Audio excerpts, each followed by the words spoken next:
Hello Scorpio, kamusta po kayo? Welcome back to Kataos Intuition Tarot Reading. Kung ngayon ka lang po nakapasyal sa aking channel ay huwag niyo po kalimutan na mag-like at mag-subscribe. At kung gusto niyo po na updated po kayo tuwing may bago po akong upload na video ay huwag niyo po kalimutan na pindutin ang notification bell. Maraming salamat po sa inyong suporta. Ang general reading po natin ngayon ay para po sa third week ng October. General reading po ito, kaya pakinggan lamang po ang mga messages na resonate po sa inyong mga sitwasyon at life experiences po. Scorpio.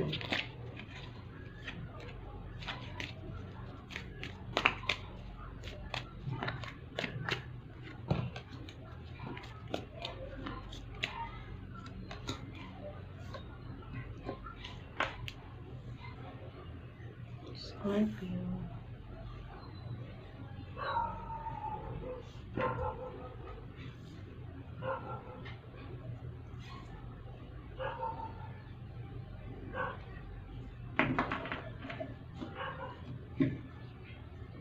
Scorpio, nakikita ko po dito sa unang tarot cards po ninyo na pwedeng ang iba po sa inyo ay nakaranas po kayo ng mga problema sa inyong kalusugan. At yan po ang nagbigay po sa inyo ng mga konting kaos sa inyong mga sitwasyon itong mga nakaraang araw po. Pero patapos na po ang ganyang sitwasyon dahil ito po ay nagpapakita po ito ng recovery po tungkol dito sa mga hindi magandang naranasan ninyo pagdating po sa kalusugan ng iba po sa inyo. Siyempre po hindi po ito resonate sa lahat ng mga Scorpio. At ito po ay nag-advise po ito na kailangan po ninyo i-maintain ang magandang balance pagdating po sa inyong mga kalusugan. Example po, tamang balance pagdating po sa inyong mga diet. At nag-advise din po ito ng exercise. Yan, example po yan. Kaya pwede ang iba po sa inyo ay ganun po, gumagawa na po kayo ng magandang pag-aalaga po sa inyong mga sarili para po sa ikaka-improve po ng inyong mga kalusugan. Ito pong The Tower po na tarot card natin ay nagpapahiwatig po ito na temporary lang naman po na problema po ito. At feeling ko ay tungkol po ito sa inyong mga kalusugan. At ito po nagpapakita tungkol po sa recovery po or pagpapagaling po ng iba sa inyo. At pwede ang ibig sabihin din po nito ay dahil po sa maayos po ninyo pag-aalaga po sa inyong mga sarili, ay magkakaroon na po kayo ng magandang recovery pagdating po sa inyong mga health problems na naranasan.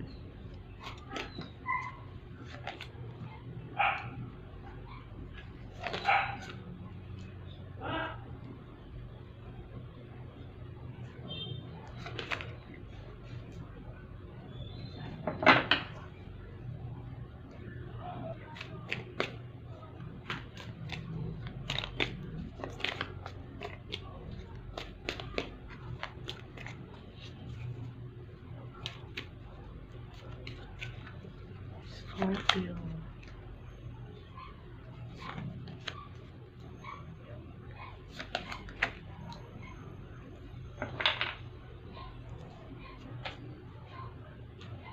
May nakikita rin po ako dito na sitwasyon na mga karamihan po siguro ay mother figure or mga tao na mga independent na para po kayong nakapokus po kayo masyado sa paghahanap buhay siguro. Pwedeng ito po kasing tarot card ito ay nagpapakita na nagsisave po kayo ng inyong pera. So pwede ang iba po sa inyo ay nakapokus po kayo masyado sa inyong mga trabaho at nakakalimutan na po ninyo na mag-enjoy.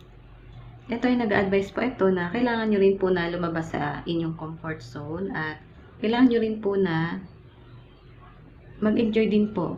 Example, kasama ng inyong mga kaibigan or i-celebrate din po ninyo yung mga achievements na nagagawa po ninyo or kahit na maliit na achievements pa lang ay kailangan po ninyong i-celebrate din po yan kasama ng inyong mga mahal sa buhay. At party din po yan ng pagbabalance po ng tamang pag-aalaga sa inyong mga sarili.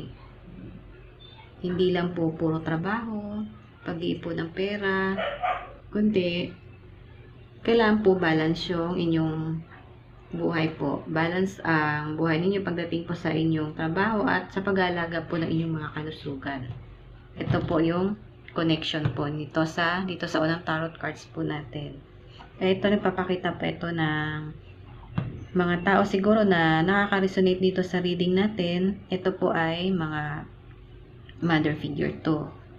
So karamihan po talaga sa mga mother figure ay nakakalimutan na po ang pag-aalaga sa kanilang mga sarili dahil meron po kayong mas pina-priority po. Example po, yung inyong mga anak, ang inyong mga asawa, yung mga magulang. So, minsan nakakalimutan na po ninyo na alagaan ang inyong mga sariling kalusugan. Nakakalimutan na po ninyo na i-enjoy din po ang inyong mga sarili kasama ng inyong mga kaibigan. So, kailangan po ay may balance po pagdating sa inyong work life at sa inyong mga personal life po. Kailangan po balance din yung time po ninyo. Ganun din po sa mga mahal sa buhay. Dapat binibigyan din po ninyo sila ng time na magbanding po kayo. Yan po yung nakikita ko dito sa inyong mga tarot cards. Sa mga independent po na Scorpios dyan, ang inyo po mga manifestations po ay makakamit po ninyo. Kailangan lang po ninyo maging confident. Kailangan po ninyo maging patient. At huwag po kayo ma-discourage agad kung ang inyong mga manifestations ay hindi po ganun kabilis na magkaroon po ng katuparan.